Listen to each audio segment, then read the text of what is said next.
Sunday Surefire Podcast. I'm your host, the Commish. Joining me today is the co-host, Ethan Weaver. Kamish, how we doing? How am I doing? I am doing awesome, my man. It is a legal tampering period going on right now. By the time you folks are listening to this out there, the free agency will officially be underway in all likelihood. I'm like a little kid here on Christmas morning with all this NFL news, all these players changing teams from going from one place to another and just constantly moving around here the landscapes of fantasy football and definitely of Dynasty as well. So I'm doing great. I can't wait to get the show going. As you could probably imagine, we're going to be talking a lot of free agency here, or legal tampering, I should say. Contracts cannot be made official until Wednesday, but we're going to talk about all the moves that have been going on here, specifically at the quarterback and the running back positions. We'll cover the wide receiver moves, some tight end moves, and any other notable quarterback or running back moves that take place between now and next week. We'll touch on that a week from now, but we have a ton of guys to get to here, so we're going to skip all the pleasantries and we're going to jump right into the quarterbacks that have moved teams here.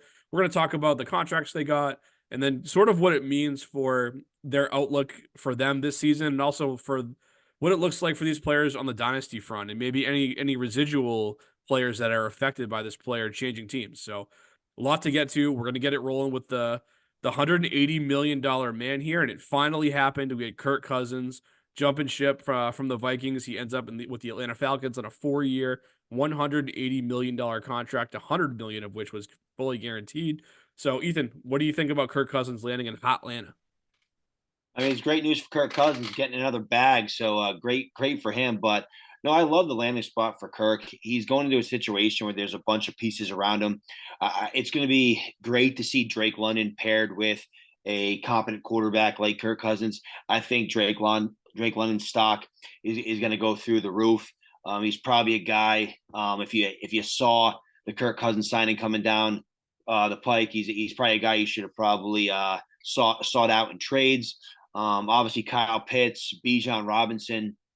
They just gave Darnell Mooney a decent chunk of change as well. He's a speedster, so he's probably going to be the field stretcher for them. But I just think it's a very good situation for Kirk Cousins. They have a pretty good defense down there, very good against the run in Atlanta, and I think Cousins can make the Atlanta offense very productive.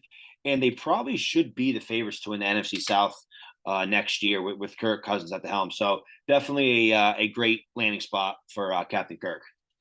I agree on the division. I think they would definitely be the favorites. I mean, no one in that division has won more than 9 games in the last 2 years. So the Falcons finished 7-10 on their own right last season, and Kirk is obviously a big upgrade to what they've had there over guys like Marcus Mariota or Desmond Ritter or Taylor Heineke, etc. And like you said, great for the skill players. I mean, we've been kind of ragging on Arthur Smith here for a couple years for holding back the likes of Drake London and Kyle Pitts, but he's out of town now as well, which is a good thing. So no more excuses for those two guys. It's time for them to step up and produce. And as far as Cousins here, I don't see this really shifting his dynasty stock at all. He was in a really good spot in Minnesota where he was producing. He was between 2020 and 2022. He was QB7 in points per game. He finished as a QB1 every year between 2020 and 2022. And in 2023, before going down with an injury, he was QB7 on the year in points per game. So he really just needs to maintain the level of play that he gave us in Minnesota over the last couple of seasons for him to be really kind of the same guy he was on the was from a dynasty standpoint. He is 36 years old, so he's not getting any younger. And those guys typically don't go up in value at this stage of their careers. So if he can just kind of stay relatively in the same neighborhood as what he was in Minnesota, down in Atlanta, I think it's going to be a big win for him, and definitely a win for those skill players as well. Sort of just that rising tide that lifts all the boats down there, if you will. But let's keep the train moving. We're gonna go to Baker Mayfield, getting a big extension in his own right with the Tampa Bay Buccaneers. It's 3 years, $100 million. Gets to stick around in Tampa after playing for 3 different teams between 2021 and 2022. Sort of a feel-good story here for the former #1 overall pick, who kind of struggled, went through some things in Cleveland, obviously Carolina, and that brief stint with the Rams were kind of tough to see for Baker, but he's really come out on the other side of it in just a year's time and finished QB10 overall a season ago. the team brings back essentially all their skill players. Mike Evans back in town along with Chris Godwin, Cade Otton, Rashad White, maybe even some additional help coming in the backfield as well. But, I think looking at Baker here, I have him as a high end QB2 player that you can start with confidence in your super flex leagues. Just that contract is big for him, just getting a little bit of certainty. We'll see how it's structured exactly. If it's really structured as a 2-year deal or as more of a 3-year deal. Either way, I think it's spot him as a couple years as a starter, whether it's in Tampa or elsewhere, if they do decide to move on from him eventually.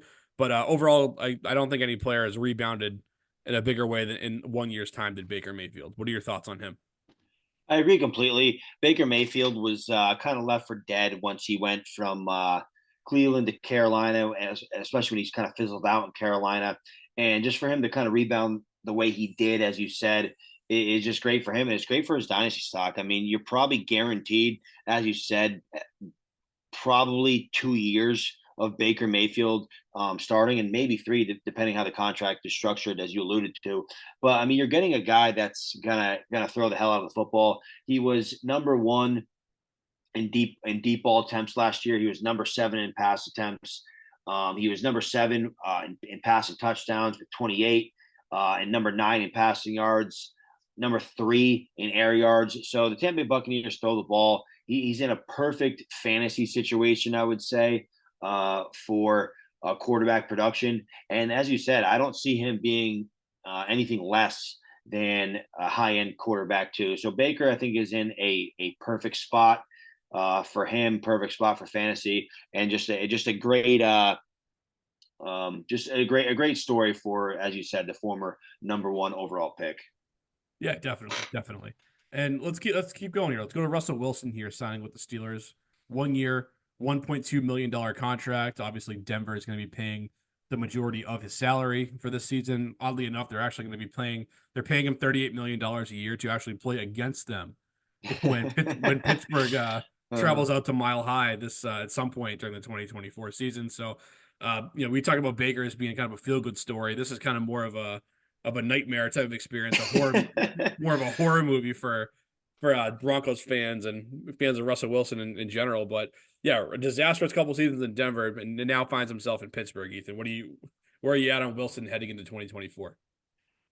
I haven't seen like a fall from grace by a quote unquote potential Hall of Fame quarterback, top 5 quarterback in the league, and then Russell Wilson. Ever since he's left Seattle, it's just been a constant nosedive, and he's been kind of a laughing stock. He's kind of been the butt end of every joke, but now he finds himself in Pittsburgh, a team that limped into the playoffs but made the playoffs with the likes of Kenny Pickett, Mitch Trubisky, and Mason Rudolph. So I do think it is an upgrade in Pittsburgh, and I think Russell Wilson is in a similar situation he used to be in Seattle, a team that wants to run the ball, a team that wants to play defense. Unfortunately for him, he just lost Deontay Johnson right before we got on tonight. He was just traded to the Carolina Panthers. So I'm assuming they're going to probably find some help maybe in free agency or the draft. But Russell Wilson's dynasty stock, it's very similar to what it was last year, I think, just because he's kind of in a similar situation with Denver and Pittsburgh. He's going to be the starter there. Denver is paying his contract.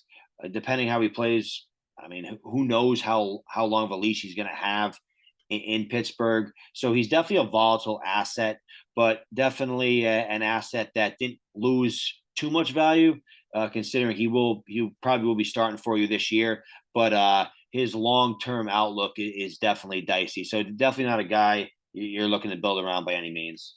Yeah, I'll put it a little more bluntly. I mean, his career is on the line this season as a starting quarterback in the NFL. And when I see guys like that from a dynasty standpoint that are in that position, it's a high risk, high reward type of scenario, particularly in dynasty where if you make these decisions and they don't pan out for you, you just invested in a quote unquote asset that just depreciated to essentially nothing. So that's the position he's in.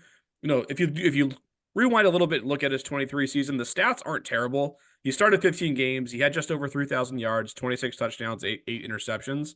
finished quarterback 16 on a points per game basis. So not horrible, especially in superflex formats. But if you actually watch the games, you could tell that he was not nearly the player that he once was. You could tell that he didn't fit Sean Payton's system, which is why he's out of there. And with his new landing spot with the Steelers, I'm not overly high on this landing spot. Perfect. Honestly, like you said, they're going to want to pound the ball with Najee Harris and Jalen Warren. And their new offensive coordinator is who again, Ethan? It's your boy Arthur Smith, right? Yeah, and what have we said about Arthur Smith for the last 2 years? About He holding. loves he loves to throw the football. Yeah, exactly. Like he wants to pound the ball, pound the ball, pound the ball. So I just don't see a 2024 version of Russell Wilson and Arthur Smith coming together to create fantasy football magic all of a sudden here. Now, if you want to take a shot on him nice and cheap and you're kind of looking for just a depth quarterback for the year as a contender, I could see you taking a shot on Wilson where his value is at an all-time low, but outside of a depth piece, I'm not touching this guy with a 10-foot pole, particularly in this landing spot with Deontay Johnson out the window as well. But that's what we got on Russell Wilson. We got a couple more quarterbacks to touch on. We're going to start with Gardner Minshew, signs with the Las Vegas Raiders, 2 years, $25 million with 15 million guaranteed. Word has it that he's going to quote unquote compete with Aiden O'Connell for the starting job. I think bringing Minshew in here, he's at least going to have the inside track on that week one starting position, assuming no other unforeseen moves come down the pike for the Raiders to address the quarterback need further. Minshew started the majority of the games last season for Indy with the injury to Anthony Richardson. He was quarterback 22 on a points per game basis among quarterbacks who started at least 10 games last year. And I kind of see more of the same for Minshew in 2024. He's never going to be a guy that a team really builds around. He's going to be more of a stopgap type of player. And even if he is named the starter this year, he has some pieces to work with in Devontae Adams and Jacoby Myers, maybe Michael Mayer in that mix as well. But I'm just not overly high on this landing spot. I think they're going to want to run the ball with Zamir White and any other running back they bring in to Vegas, either whether it be a marginal free agent still on the board or in the draft. So Minshew's never going to be a guy that just goes out there and lights it up consistently for fantasy purposes. I think ideally he's more like your third option at quarterback, someone who gives you that's a starting caliber performance, or maybe someone you stream off your bench in a good matchup. So I wouldn't pay more than a late second round pick for him. If that precludes me from getting a deal done for Minshew, then I'll be looking elsewhere to address my need at quarterback. But those are my quick thoughts on Minshew. Ethan, are you with me on this, or are you going in a different direction? I'm pretty much with you. He's definitely not a guy you're gonna build around or invest heavily in. But I do think if you do have Gardner Minshew on your dynasty team, I think you are a winner because I think there's a good chance that he is going to be the Las Vegas Raiders starter this year. So for a guy that was the backup to Anthony Richardson, obviously get some playing time. Quarterback, you said 22 in points per game. Getting that opportunity because A Rich goes down, you were like, okay, that was good. I got to use him this past year, but who knows what his future is? And now he goes to a spot where they need a quarterback unless Aiden O'Connell can beat him out. But if he does beat out Aiden O'Connell and he's the starter for the Vegas Raiders, like you said, it gives you like that third option, or maybe you're a desperate QB needy team and now you have a QB2 at least on your team. But I think the managers of Gardner Minshew, I think they're the winners in this early part of free agency, just for the simple fact that they might have just picked up a starting quarterback. Yeah, 100%. Particularly in superflex formats. This is why you want to roster those guys they might be backups, but you can kind of tell they're sort of next in line to start. And especially a guy with like Minshew who started a little bit in Jacksonville. He had obviously it broke his way getting that to the start when Anthony Richardson went down, but then he's made the most of it. So this is a guy that guys like this you want to target because all of a sudden they can very quickly go from a guy who has no value to someone who is startable in your lineup if you need them, or maybe they're just a trade asset. You can flip them out for a second round pick, and it's just found money that you didn't have before. And this last quarterback we're going to talk about is sort of falling into that same category in the form of Sam Darnold, where kind of another reclamation quarterback where he was an early first round pick. He flamed out with the Jets and the Panthers and kind of got a little bit of that Kyle Shanahan magic dust sprinkled all over him, where spending a year out there in San Francisco. But where are you at on him here, landing with the Vikings 1 year, $10 million? I think it's a classic case of, hey, you get that top 5 draft capital in the NFL draft, you're going to continue to get opportunities in your NFL career. While as those second round quarterbacks, third round quarterbacks, I mean, they come in and they blow their shot. the odds of them getting another opportunity are very little, which is why, I mean, having a dynasty asset that is picked in the top 5, top 10, there are chances that you will get opportunity. I mean, look at Baker Mayfield. I mean, he's had a couple chances and now he's cashed in. And Sam Darnold, obviously pick number 3 with the New York Jets, goes over to San Francisco this past year, and now he might have a legitimate chance to be the starter in Minnesota, throwing to Justin Jefferson. So who knows what the Vikings are going to do? I know we were talking about this before we got on tonight. I think it's more of a fail safe almost for Minnesota if they can't trade up in the NFL draft. If there's no other moves to make via trade, I think they're going to be comfortable with Sam Darnold at the helm. They are paying him $10 million for 1 year, so I think there's a good chance you're gonna get a starting quarterback in Sam Darnold this year. So obviously his stock is way up from what it was a couple of days ago. So hey, if Sam Darnold can get another shot and revitalize his career, good for him. Yeah, that's more or less how I see it too. I mean, the only roadblock to him is obviously is what they do in the draft at this point. I think it's unlikely that Justin Fields ends up going there just because the two teams are in the same division. And whether you agree with it or not, teams in the same division don't like to trade players to one another, just kind of how it works. So I think Darnold has inside track over guys already in the league to be that starter for the Vikings, but we'll see what they do. They've kind of been linked to guys like JJ McCarthy.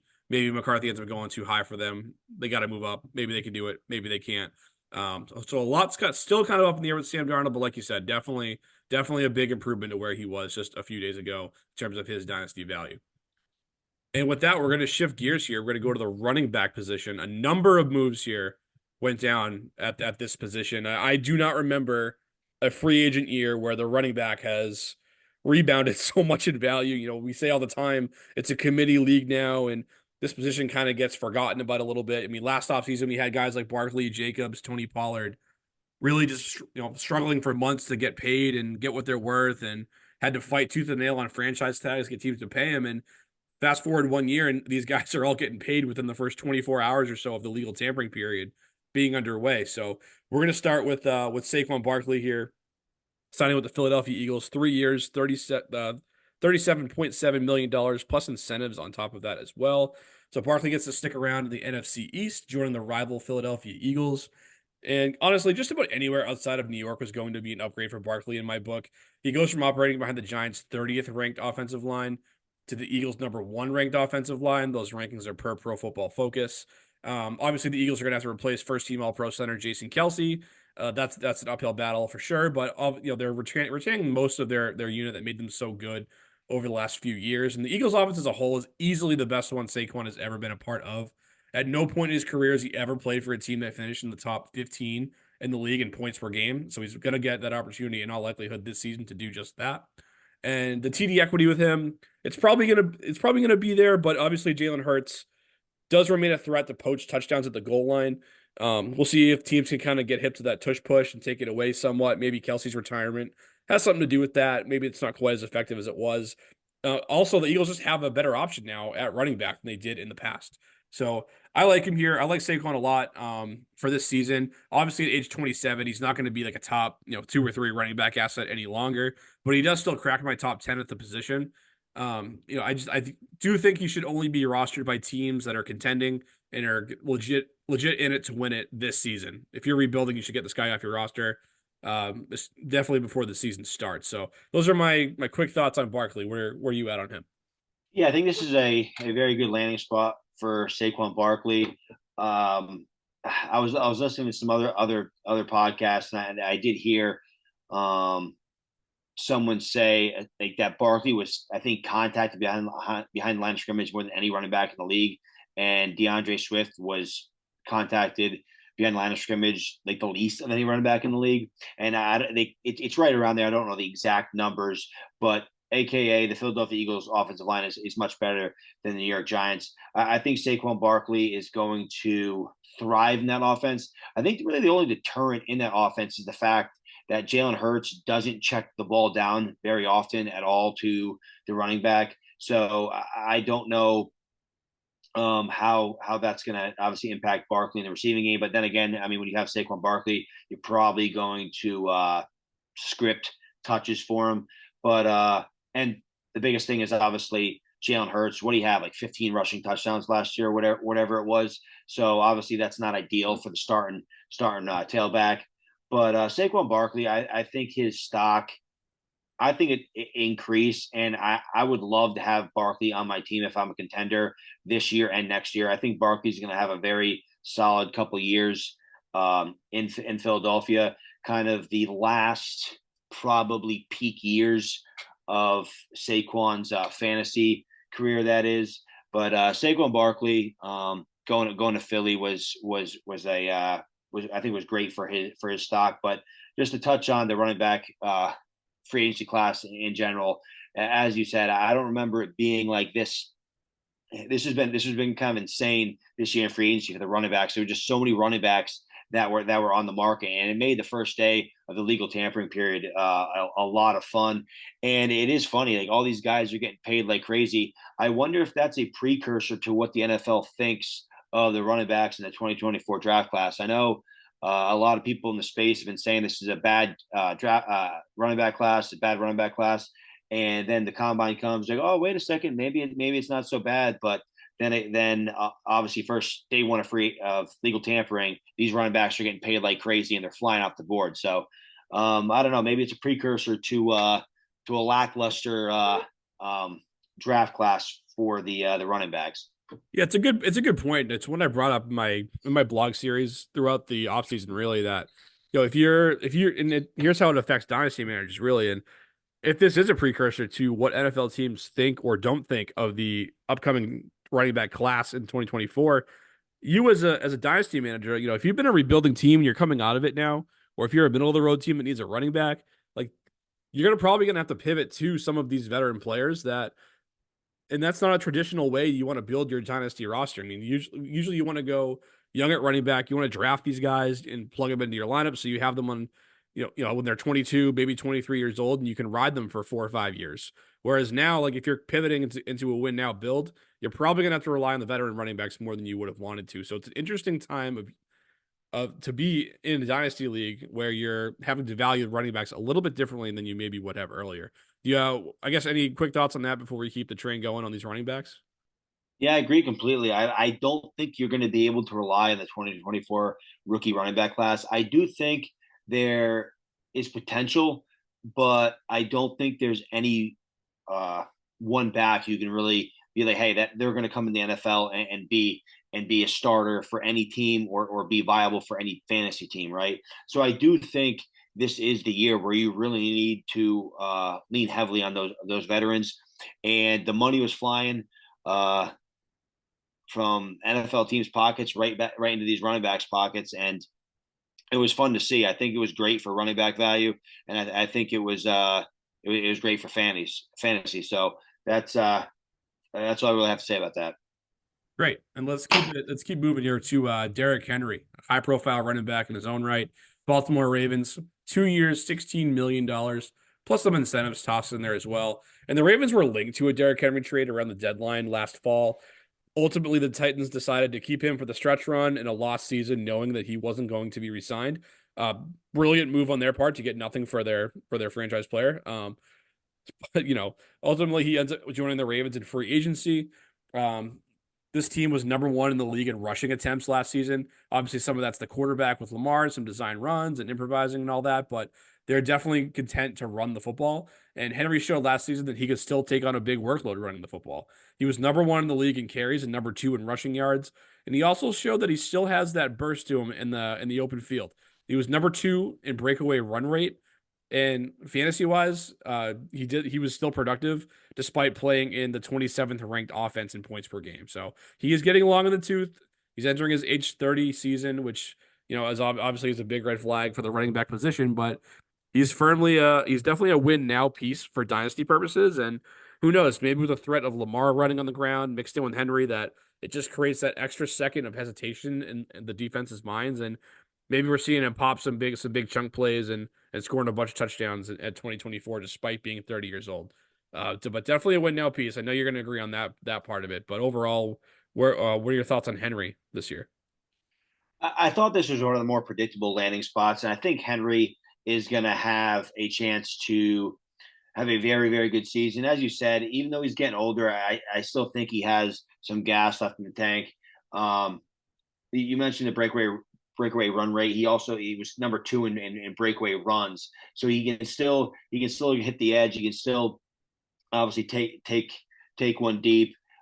He was number 10 in yards created, and he obviously number one in carries because that's what Derrick Henry does. So, I mean, unless the wheels fall off in this offseason and all those carries just add up, which I don't think is going to happen. I think he's going to have a very good year in Baltimore, and I don't think he's going to have to touch the ball as much as he did in Tennessee.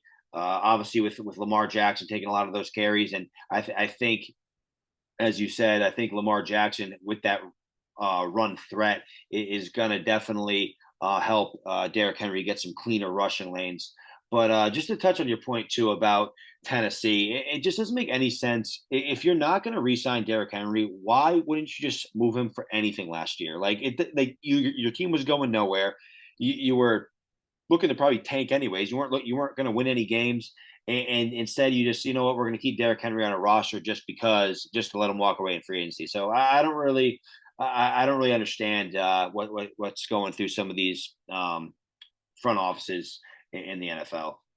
Yeah, that was a head scratcher move for sure on their part. I remember kind of thinking that at the time too, that it's a lost season, you should be recouping some value, but ultimately they didn't end up doing it. But I guess it just makes the price cheaper to get him for Baltimore a year later. But let's move on to another player that switched teams at the running back position. We had Josh Jacobs go from the Raiders to the Packers on a 4-year deal worth up to $48 million. Green Bay also moved on from Aaron Jones, kind of clearing the way for Jacobs to be the RB1 there for the next couple of seasons here. Give me your rundown on Jacobs. I love this spot for Jacobs. I think he's going to go. He's going to a better, more efficient offense. I love what the Packers are doing. I think the Packers uh, were more of a surprise to a lot of people last year, considering how young they were. I mean, Jordan Love in his first year starting, and you have the youngest receiving core in the league. I mean, rookie tight end Luke Musgrave. You have a few rookie receivers in Jane Reed and Wicks, and obviously you have Christian Watson. I mean, just first and second year players, and to watch them put up a battle against the 49ers in the division round of the playoffs was pretty impressive. And now you're inserting Josh Jacobs, who's one of the better running backs in the NFL. I think it's an upgrade to Aaron Jones and AJ Dillon. Obviously, massive news that Aaron Jones got released. So now it's basically the Josh Jacobs show. Josh Jacobs has been taking the workhorse role in Las Vegas for the last couple of years now.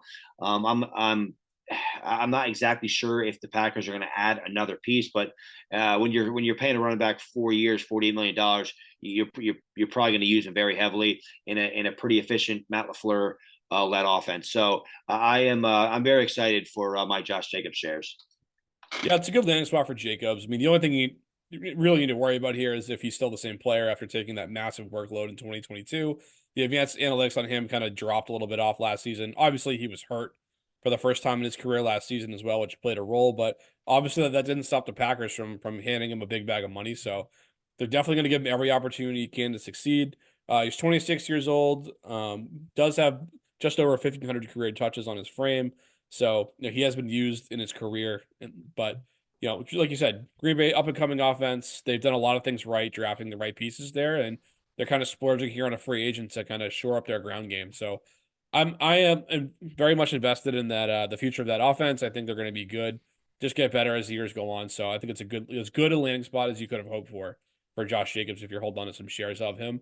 And let's just go to his former or his the guy whose job he's taking, and Aaron Jones. He sticks around in the NFC North and signs with the Minnesota Vikings. 1 year, $7 million. He'll be 30 towards the end of the season.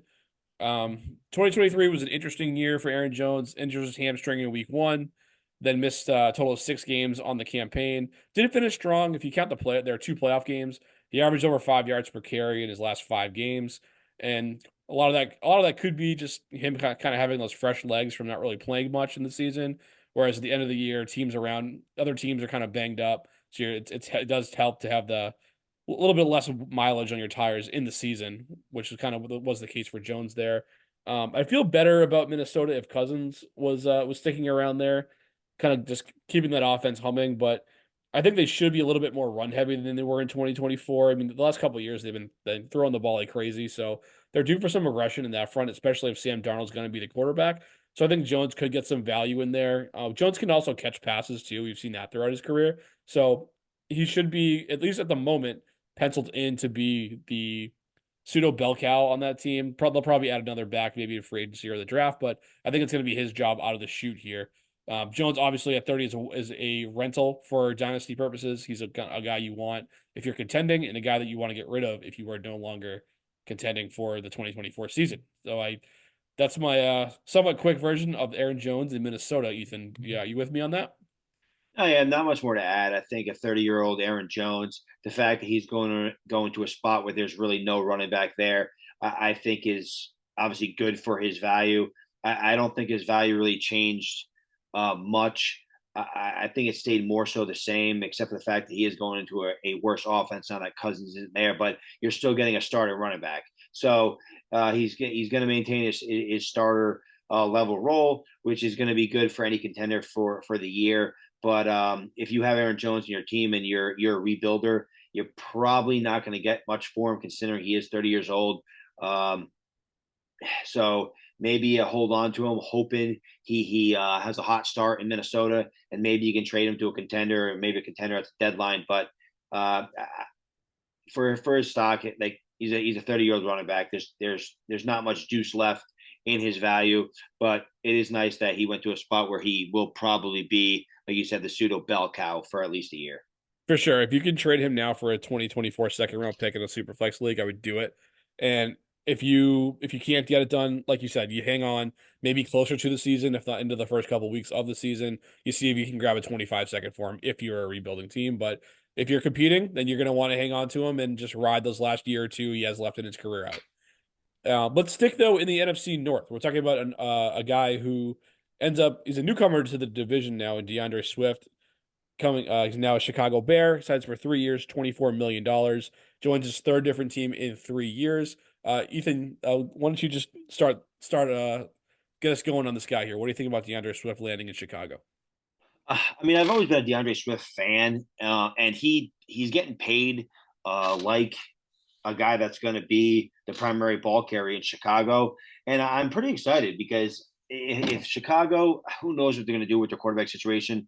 I think they're gonna draft Caleb Williams. Obviously, they're kind of still playing around with Justin Fields, and who knows where he's going to end up. But I think the writing's on the wall that Caleb Williams is going to be a Chicago Bear.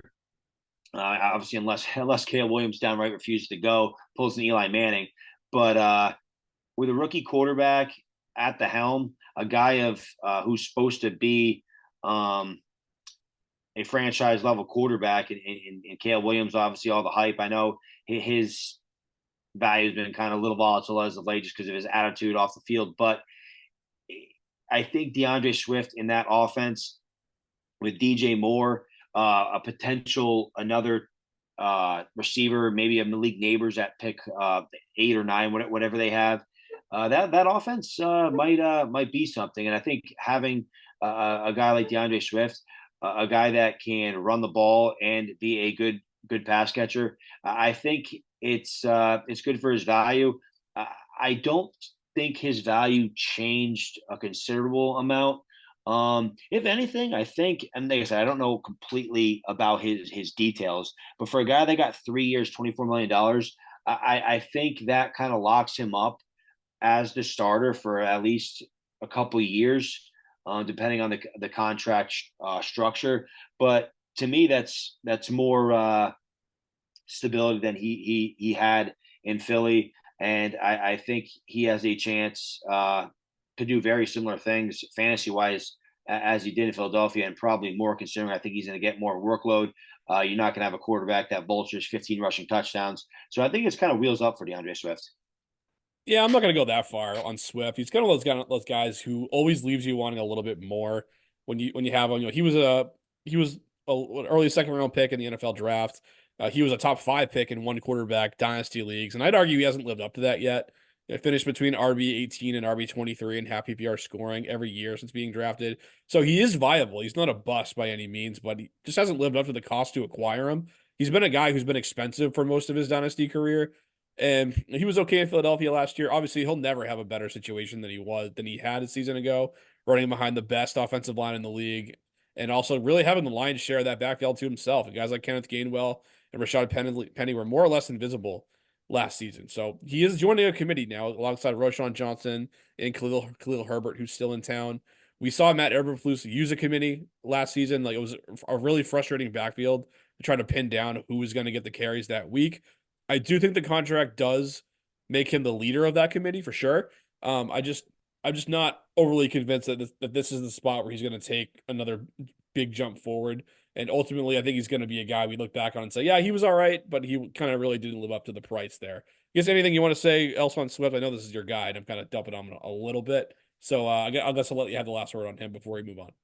No, I understand all your points, which is kind of why I said I don't think his value really changed like too much because he is going from one of the better running offenses in the league to the Chicago Bears.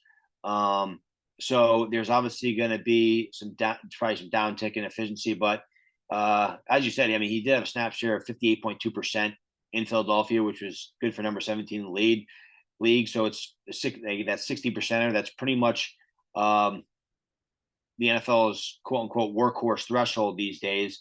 So does he get 60% snap share in Chicago? Who knows? I just think looking at the money coming into him, I think he's going to be utilized. So I'm hoping he can take advantage and be the guy that we were hoping for coming out of Georgia. But as you said, he really hasn't lived up to the hype of that 2020 RB class.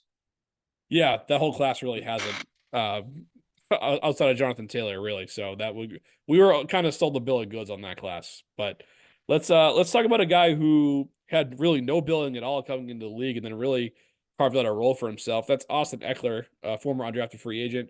Times with the Washington Commanders, 2 years, 11.4 million for Eckler. Definitely not a sexy landing spot for a guy who's been a catalyst of many fantasy championships for multiple teams here in recent seasons. He's getting old on his own right. Turns 29 before the year, so the end is definitely coming sooner rather than later for Eckler. Washington, they're going to be breaking in a rookie quarterback here, and Eckler, he's an excellent pass catcher, which I think should help him complement Brian Robinson, who's more of a two-down thumper on the ground. The Commanders here, they're likely going to be trailing in a lot of games, which I think could lead to some garbage time points for Eckler in the second half as a checkdown option. Maybe he gets in the end zone some as well. His dynasty value here is obviously at an all-time low. If you have him, you're probably just better off routing him into the sunset. Unless you're in a full-blown rebuild, then he kind of falls into that category where we're talking about with guys like Derrick Henry and a few others that you just want to wait till the year starts, then just get him off your team as quickly as possible. So that's right. That's all I got for Eckler here. Keeping it short and sweet on him. I tend to agree with you about Austin Eckler. I don't think he's going to get the opportunity share that he did in LA. I mean, he had a 66.9% snap share, which was number 10, a 70% opportunity share, which was number 11.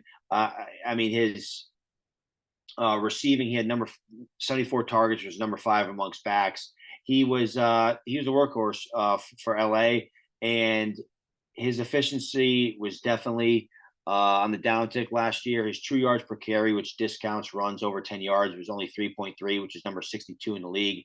His yards per touch was number 31 at 4.6. His juke rate was only 16.5%, which is number 36. And for a guy that we're used to seeing those huge chunk plays. I mean, his breakaway run rate was only 2.2%, number 46. And he only had 4 breakaway runs, which was number 40. So definitely a guy that looked like he lost some juice. I don't know if you remember that clip that was circling the internet when Eckler kind of took it left off tackle and was sprinting up the sidelines, and he looked like he was in slow motion. I think he was injured. Well, I think the injuries piled up last year, and he just didn't have the juice because of that. But I do think he's going to have an opportunity in Washington to be heavily utilized in the receiving game. They're probably going to have a rookie quarterback there, and maybe Austin Eckler's rookie quarterback's best friend, and he'll get a lot of check downs. But I do think Austin Eckler, as you said, is definitely on a downward spiral in terms of his fantasy value, and you're probably better off just holding on to him and riding him out in the sunset, like you said. And if you're a rebuilder, I mean, if you can get any 24 second, that's probably not a bad move to make, considering this is a pretty deep class. Yeah, definitely. I mean, he's never going to be a guy who rebounds in value from this. I mean, even if he has a good year, this year he's looking at his age 30 season coming up on us quickly. So, yeah, he's a guy who at this stage of his career probably needs to do less to give you more, meaning he needs to take less of a workload to and hopefully be more efficient because of it. And obviously needs to provide that receiving work when Washington falls behind in games. But let's talk about another guy who's been better off doing a little bit less, and that has yielded him a better results in the past. That, of course, is Tony Pollard leaving the Dallas Cowboys, signing with the Tennessee Titans, 3 years, $24 million here. So what do you think about Pollard landing in Tennessee after a disappointing year in 2023? It's definitely not the sexiest landing spot. I mean, you're going from the high flying Dallas Cowboys offense to the basically anemic Tennessee Titans. Pollard just wasn't. He just didn't look like the same guy last year. He was an absolute bell cow on a good offense. He had a 70.9% snap share, which is number 7 in the league, and it didn't result in fantasy production that we were expecting. Um, if you had Tony Pollard in Dynasty, if you drafted him in redraft, he definitely didn't live up to the draft capital. And I think obviously Tajay Spears is there, so I think it's gonna be a committee with Pollard and Spears. Pollard, based on the money, I think is going to get the majority opportunity share, but in a low scoring, probably not very efficient offense. I mean, what's that going to net? I mean, you had Pollard, who ended up being an RB2 with a 71% snap share on a very good Dallas Cowboys offense, and he couldn't get into the RB1. He couldn't get RB1 numbers this year. So what are we really going to expect in Tennessee? I think getting 3 years, $24 million, it definitely insulates whatever value he has for the next few seasons. But the time to sell Tony Pollard was coming into this year. I don't think we saw the same player. I think a big part of that was maybe that ankle injury that we kind of looked over, probably a little too much. The ankle he broke in the playoffs or right before the playoffs, I forget exactly what it was, but it was Yeah, it was actually I think it was his tibia or his fibula. It was a broken leg. yeah, broken leg towards the end of the season, and he just didn't look like he had the same juice. So definitely, as a Tony Pollard manager myself, uh, a guy that was getting offers for him, and I was in win now, and I kept him on my team, and it would have been nice to cash out for the bag. Um, Probably a year and a half ago, but hey, coulda, woulda, shoulda. Yeah, I think the time to sell is heading into the 2023 season where he was a first round redraft pick, and where he was, obviously the his height, looking with Zeke moving on, like he was going to be the man. Didn't work out. I mean, it's easy to say in hindsight when you should have sold him or should have not sold him, but landing in here in what I think is going to be a low scoring committee is not ideal at all. I don't really have too much more to add. All that. I mean, he is going to be a guy who sticks around the league a few more years. He has under 1,000 touches on his frame, which is good. So he should last a few more years. If I had to put him a value on him in Dynasty, I'd probably say he's like a back end RB2, maybe even like high end RB3. We'll see how the draft pans out on that, but not someone I want really on my roster as anything more than a depth piece, and um, probably can't get much for him either. So you're probably stuck riding him out. A lot of guys in this discussion tonight are going to end up in that category just because running backs that are done with their rookie contracts are 4, 5, 6, 7 years into the league, and by then in Dynasty, that's when the value cliff kind of runs out for those guys. So we're gonna go touch on yet another aging player here. That's Joe Mixon. This is not a free agent signing; it's actually a trade.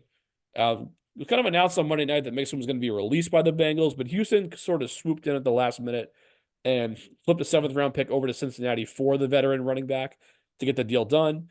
This was kind of a savvy, nice little move in my estimation here for the Texans. Mixon, he's a productive veteran, and he's landing with a team who can afford to pay him his salary while they have CJ Stroud on a rookie contract. So I actually looked at Houston coming into this process as a premier destination for a free agent running back.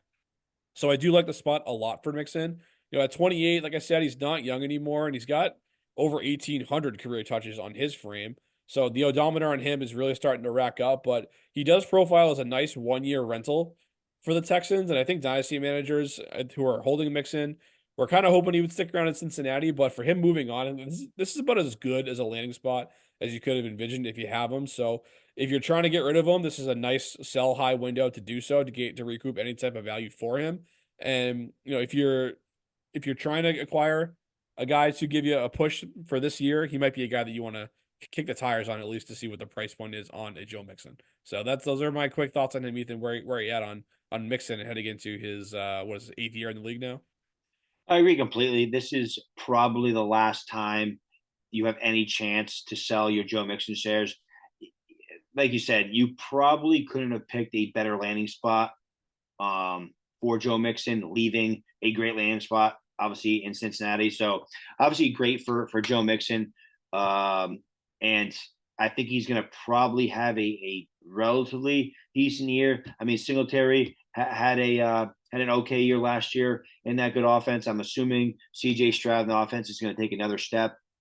Joe Mixon, I still think he has a little bit of juice left. He's had a pretty good NFL career, and this might be his probably last ride in terms of fantasy value. But I mean, he did end up what he was RB6 last year. Yeah, he had a pretty solid finish for a team that was in disarray. Yeah, exactly. So I mean, if he can get the volume, if he can get somewhat similar volume in Houston, I mean, I don't see why he can't be minimum. Like his floor is probably an RB2, considering the Houston Texans offense is pretty legit. So I mean, Joe Mixon for a contender, if you can get him cheap, I mean, it's not a bad depth piece. Maybe not a bad piece to add late in the process when you're trying to go for that championship. But yeah, Joe Mixon, good landing spot, and really not much more to add on top of that. Yeah, so let's stick in Cincinnati. Let's talk about this backfield a little bit more. Obviously, Mixon's out, so they needed a replacement. So they went and grabbed Zach Moss on a 2 year, $8 million extension. So we saw Moss have a nice run last season with the Colts when Jonathan Taylor was holding out, and then they were kind of bringing him along slowly after he did work out a long-term extension with the team. So I guess where do you project Zach Moss from here now that we know he's going to be a Bengal for the next 2 seasons? Honestly, I thought this was one of the sneakier signings for fantasy because for people who have Zach Moss on their dynasty team, I mean, what a great pleasant surprise you received last year. I mean, there was a point where he was like, I mean, we were pretty deep in the fantasy season. He was, I think he was a top 12 back. I mean, he was having a hell of a year. For the Colts. And even when Jonathan Taylor came back those first couple of weeks, he was ripping off a long touchdown run after long touchdown run. So Zach Moss definitely showed us something in Indianapolis, and he had a great year for Zach Moss standards. And like I said, he was a very pleasant surprise. And I think he lands in a spot where he's going to be competing with the likes of Chase Brown, and I think Travion Williams or Williamson is there. I think still. So he's right now. I think he's a leader in the clubhouse to be the starter. So I mean, barring any other free agent signings or barring anything done like early on in the NFL draft, like rounds two or three, I think Zach Moss is going to be your week 1 starter. Yeah, it's a good offense. I mean, Joe Burrow coming back, it's going to help that unit take a lift, and I I like the spot a lot for Zach Moss. I don't have much more to pile on there, so I won't. But we'll move on to Devin Singletary. He signs with the Giants, 3 years, $16.5 million contract, and this move here it reunites him with Brian Daboll, who was his offensive coordinator in Buffalo for 3 years, and kind of similar to Moss here, who was his former teammate actually. at the moment, he profiles to be a starting running back here. The difference, of course, here is that the Giants offense is in disarray, whereas the Bengals offense is getting Joe Burrow back. So also toss into that mix that he's not nearly as talented as Saquon Barkley, who's departing in free agency. So Singletary, he's not terrible though by any means. Like he does bring some consistency to the table. He's produced between 969 yards and 1,099 yards from scrimmage in each of his 5 seasons in the league. So he is dependable, but not great by any means. The team's probably going to look to add some backfield depth in the draft, and but for now, I think it looks like he's going to be the leader in this backfield here, kind of no matter what else they do from this point forward. At 27, yet again, another running back you're not going to be using as much more than a depth piece as a contender. So that's my rundown on Singletary. Ethan, are you in on him this year? Are you out on him, or was what I said just about right?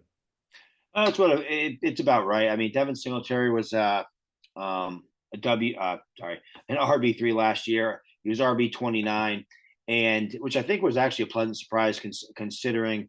Uh, I don't think people expected him to completely take over for Damian Pierce, but he did, and he had a pretty good season. But that was obviously a pretty efficient offense, a good offense, and he was a RB3. And now, like you said, he's going to an offense that isn't very efficient, isn't very good, doesn't have a very good offensive line. So, I mean, his ceiling probably is an RB3. But hey, right now he's projected to be the starter, and if you have Devin Singletary shares, I mean, that's really all you can ask for. Yeah, 100%. I mean, he's a starting running back on a team. It would have been better if he stuck around in Houston, probably, but what can you do? I mean, a 3-year contract for a team where he can at least handle the workload in theory is about as good as you can ask for. And let's go to a team that we've been asking for a lot better here as Patriots fans. We have not been getting it thus far, early in the free agency period. But we're going to talk about Antonio Gibson, one of the few newcomers they did sign so far. Lands with the Patriots a 3-year deal, $11.2 million, only 5.3 of which is guaranteed, plus some incentives on top as well if he hits certain metrics. So we're both Patriots fans here, Ethan. We know the team pretty well here, but I guess I'll give you the floor here just get it rolling on Antonio Gibson.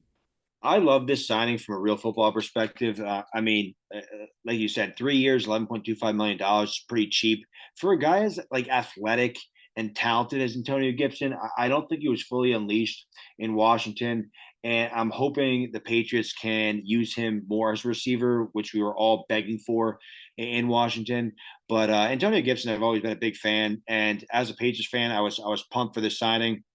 I would have been more pumped if the Patriots were actually relevant and actually had a good team. But anyways, the Antonio Gibson signing I really like. I don't really know how viable it is going to be fantasy wise, but if it is Ramondre Stevenson and Antonio Gibson, I do think he is going to have a chance to carve out that third down role, to a 2 minute role, and I do think he can be viable in full point PPR. We'll see. I mean, we really don't know what the Patriots are going to do at the quarterback position, but more so from real football point, I really like the signing. Fantasy, I don't think. I mean, Antonio Gibson's value is kind of in the tank. I mean, a guy that was again that part of that vaunted 2020 class, that RB class. He really hasn't lived up to his hype, but we'll see what he can do in New England, a team that's basically bringing back all their skill position players, which makes not a lot of sense considering they were like one of the worst offenses in the league last year. But I mean, I guess the Patriots will do what the Patriots will do. Last year, I mean, they were one of the worst offenses in the last decade. In fact, they were the worst offense in the last decade from a points per game standpoint. So I could go on a rant about how the Patriots are a mess and how they need wholesale changes, and so far they're not doing it. But this is one of the new guys they did bring in, so we'll stick to him on this one. I do also like it from a real football standpoint. I think there is some untapped potential with Antonio Gibson. I'm not sure how fantasy relevant it's going to be. We wanted more out of Gibson. We were begging Ron Rivera for years to utilize him more as a pass catcher. Obviously, he was a wide receiver in college, and obviously he just didn't do it. Instead, he was given that role to the likes of J.D. McKissick for a couple years, which obviously drove us crazy as dynasty managers. So, in fairness to Gibson, has struggled with consistency. He's had some untimely drops and obviously fumbles at different points in his career that have led to him getting into the doghouse. So, I don't see much standalone value for Gibson. Maybe in the PPR formats, like you said, in the right matchup, you can kind of predict that. He might carve out a little bit of a role for himself on third down, but if you have Ramondre Stevenson, I think this is about as good as it gets. You knew the Pats were going to bring another back, whether it be the draft or free agency. So I don't think he takes much from Ramondre on first or second down. And I think Ramondre still gets involved in the passing game too, but maybe if he's going to lose any value, it would be on those third down, those checkdowns to Gibson. So we'll see here what Gibson can give us here over the next couple of years in New England, and hopefully the team as a whole can step it up. And we'll go from one team that's rebuilding to another team that's kind of more so retooling with a new coaching staff out in LA with the Chargers. They signed Gus Edwards to a 2-year, $6.5 million contract. This move it reunites Gus Bus with his former offensive coordinator and Greg Roman out in LA. And a lot of times you see this, you see that guys, it's not always how good you are, it's who you know. So Gus Bus is definitely not a guy who's a household name, but he just has that relationship with Greg Roman, and the belief is around the Chargers that with Jim Harbaugh coming up from Michigan, that he wants to kind of bring a run heavy attack to town. And Gus Edwards might not be a guy who is ever going to take on 300 touches, but I think he can be a solid cog in a highly functioning running offense if that's what they choose to do out there with the Chargers. So it's a good price point. Obviously, 2 years, 6.5 million. Definitely not breaking the bank, and I think it could be someone who has some sneaky value. But I do want to see what this team does in the draft to address that need as well to fill out their depth chart in the running back room. Yeah, no, I thought it was a pretty sneaky signing. The only other running back there, I believe, right now is Isaiah Spiller. So Gus Edwards, obviously familiar with Greg Roman. Uh, we know Harbaugh wants to run the ball, beefing up the trenches, getting a guy like Gus Edwards, who I believe had 13 touchdowns last year. So a guy that can definitely be inserted into a good offense that may give you week to week upside, considering he is playing with Justin Herbert, playing in most likely a high scoring offense. And he's a guy that has a very good chance to fall in the end zone week to week. So I definitely think for Gus Edwards, even though he's not getting a ton of money, so there's really no guarantee that he's not guaranteed any kind of any role whatsoever. But I do think, considering that the free agent running back market obviously is dried up pretty quickly. They chose Gus Edwards. This 2024 running back class isn't a guarantee by any means. So I mean, you very well could see Gus Edwards getting the majority of the goal line and early down work in LA this year. So obviously that's good news for Gus Edwards managers. Yeah, he's a guy that I'm willing to throw a third round pick out there on right now to see if I can get him on the cheap and take a shot. I mean, third round picks have low hit rates anyway, and if I'm a contender, I kind of want that depth running back out there to see if I can get a couple years of viability out of him. So I'd be willing to make that risk if you can get someone to give him to you for maybe a mid or late third round pick, but we'll see on that front here, but that's what we have for an episode for this week, folks. Obviously, this is a really crazy time of year with a lot of moves going on, so make sure you're following us closely on all of our social media platforms. We're on X at Sunday_Surefire. We're on Instagram at Sunday Surefire, and you can find us on Facebook as well. Sunday Surefire right on there. And until next time, folks, peace.